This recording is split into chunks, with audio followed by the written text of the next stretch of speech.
Бүгінгі жаңа тақырып. Қазақстан барысы мультфильм негізінде оқулықтың 62-ші бетін ашамыз.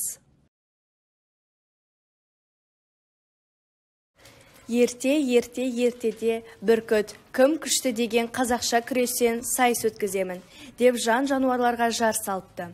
Аю, жолбарыс, қасқыр, қоян, барыс, арқар мен борсық сайысқа қатысуға дайындала бастайды. Бұл жарыста жеңіске жету оңай емес, балам. Сайыста күшті болу керек, бірақ епті болған одан да пайдалы. Осыны ұмытпа.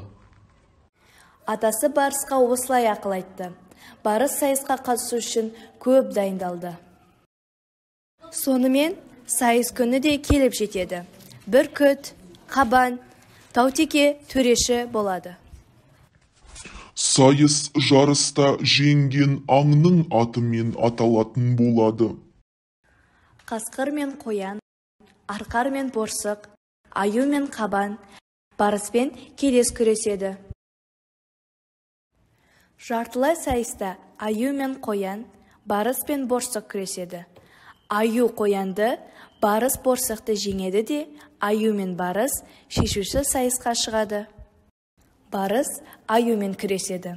Ол атасын айтқан ақылын есіне түсіреді де, ептілікпен өзінен күшті аюды аяқтан шалып жеңеді. Сөйтіп, барыс ептілік төзімділік көрсетіп, жеңімпаз атанады. Содан бері қазақша күрестен болатын сайыс барыстың атымен аталатын болды.